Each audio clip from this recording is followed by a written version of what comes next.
time now for the Bear Chill 11 a.m. news report on this Wednesday morning, Wednesday afternoon, October 7th, 2015.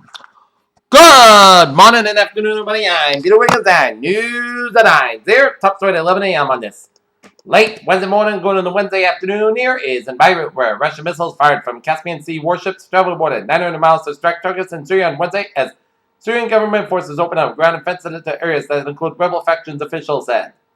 There's a lot being written about Vice President Biden's potential presidential bid, but very little is coming from the man himself. In Geneva, Medicine Sans Frontiers called on Wednesday for an independent international commission to investigate the deadly U.S. bombing of its hospital in Kunduz in Afghanistan, which it deems a war crime. Donald Trump plots the second act by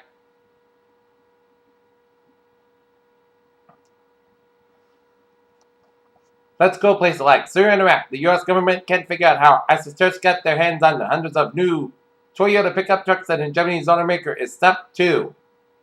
Ben Carson refused to back away from his controversial remarks to mass shootings and lit up the gun control debate this week. Manchester, England seems in a chance to occupy the political middle ground. Prime Minister David Cameron of Britain used a speech at the Conservative conference here on Wednesday to touch themes not normally associated with the centre-right. New York, U.S. authorities charged a former president of the United Nations General Assembly, a billionaire backup real estate developer and foreigners, on Tuesday for engaging in a wide-ranging corruption scheme. In early 2012, it was an anonymous patch desert in the north of Jordan, but by the end of 2013, it was a city of 156,000 Syrian refugees, the fourth biggest population center in the country. The European Union has started a new operation in the southern Mediterranean Sea to intercept human trafficking boats trying to enter the bloc illegally. Urban Outfitters will call on and scheduling stores in New York State becoming the latest retailer to respond to Attorney General Eric Schneiderman's inquiry into this practice of requiring workers to report for ships on short notice. The crime itself lasted only a matter of seconds, but the pain and consequences stretched out for more than 17 years. On September 17, 1998, Juan Martin Garcia fatally shot Hugo Solano during a robbery of $8. In Georgetown, South Carolina, all along South Carolina's coast residents were preparing for a second round of flooding as rivers swollen from days and devastating rains make their way toward the Atlantic. While authorities urged over 1,000 homeowners are evacuated as a precaution Wednesday, the event of a Columbia, South Carolina dam fails in flood-battered South Carolina. London, Anheuser-Busch InBev increased the pressure on SAP Mill on Wednesday to agree to a takeover, saying that it was now willing to pay about $104 billion for its travel. American Apparel employs about 4,600 store and manufacturing workers in the Southland, where apparel wages are relatively high. In Portland, Oregon, Stumptown employee package company one of the 3 buildings in Southeast Division Street that has seen large oil prices jump. So what's next for gasoline prices? Alright, looking at stock market report here, the Dow here.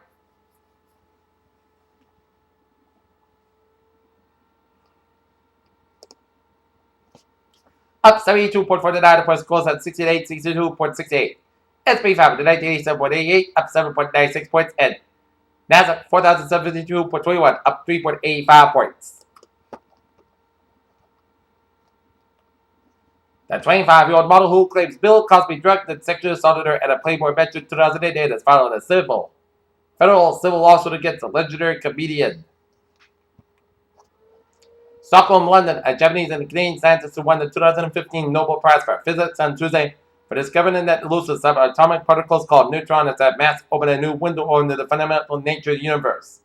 Stockholm, an expert in DNA repair, says the amount of damage caused to the DNA each day is a standard estimated 50,000 lesions per cell per day. I recently unearthed extinct human species, perhaps the most primitive ever discovered at hands and feet adapted from a blood, both on the ground and in the trees, researchers said. For centuries, women have used their calendar method for getting pregnant, based on the idea that having sex around the days they are ovulating and increase their chance of conception. Now it's time to get your flu shot, and this vaccine expected to be more effective than last season, as flu season is the time of year when more of your co-workers call in sick and more of your children stay home from school.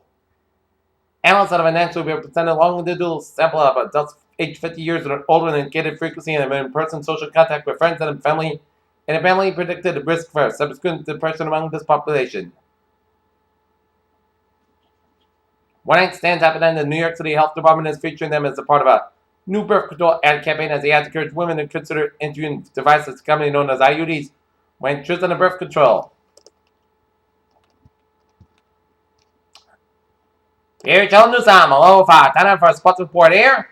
The Norton Lancers cross-country team will be taking on the Ashland Cluckers at 3:30 p.m. at Norton High School, while the Norton Lancers volleyball team will be trying to snap out of the funk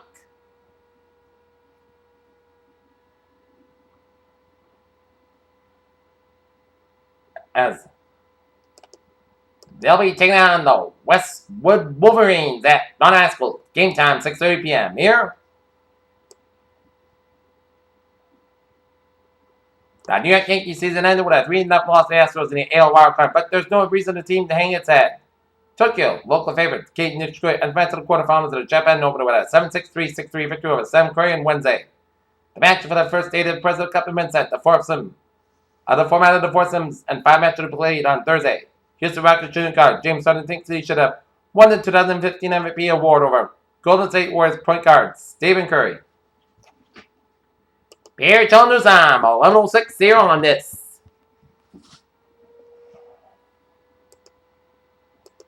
Wednesday morning and Wednesday afternoon, 10 for a travel report and a lunchtime commute here. And Newport Bridge on both ends. BB is stop and go a little bit on both ends of the Newport Bridge. 95 on the southbound side. So from Route 146 to the 610 connector in downtown Providence here. Route 3 on the northbound side. So from 3rd Street in Hingham all the way out to the Braintree split. Southeast Express on both ends. So from the Pike all the way out to Route 3A in Dorchester and Quincy here. 120 on the northbound side is slow from 135 in Needham all the way out to Route 9 in Wellesley here. Route 1A in the southbound side, so before Route 93 after the Sumner Tunnel here. All the highways in New Hampshire looking good. Mass Park on the eastbound side, it's so before Route 128 in Western here.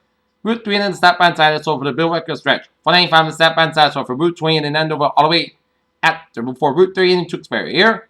95, 93 in the northbound side, slow around in Derry, New Hampshire here. And the main turnback looking good from York to Gunner, Maine here.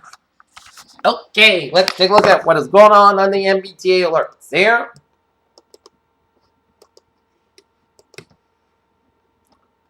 Ferries are looking good. Red line at Smart Bench Express and Ronald southbound delays through the Sable train at Alewife Station. And on the Kabir Rail, Middleborough Lakeville line, train 007, 9:57 a.m. from substation at Curly on the move, operated 10-15 minutes late. And Middleborough Lakeville line, train 0114, 11:10 a.m. from Middleborough Lakeville delayed today 10 and 15 minutes due to late turn of equipment here. Pierre Joe Newsom is now 11:08 on this late Wednesday morning into the Wednesday afternoon. 10.5 weather report here. The latest on Joaquin non-tropical storm with certain location 41.0 to the north. 45.6 to the west, back to the same winds, 70 miles an hour movement, east northeast at 35 miles an hour here.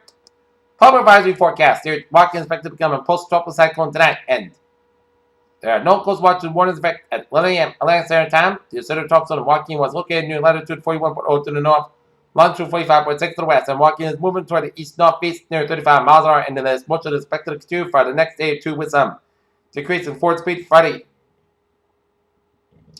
Map the same winds decreasing near 70 miles an hour with higher gusts and some weakening forecast during the next 48 hours. As Joaquin is forecast to lose tropical characteristics this evening and become a large extratropical cyclone by Thursday. Tropical storm force winds extend upwards up to 275 miles.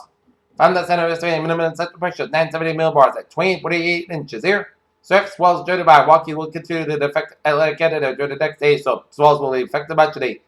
Eastern coast of the United States and the North mostly associated with a non-tropical area. Low pressure over the western Atlantic, and these swells are expected to continue over the next day or two.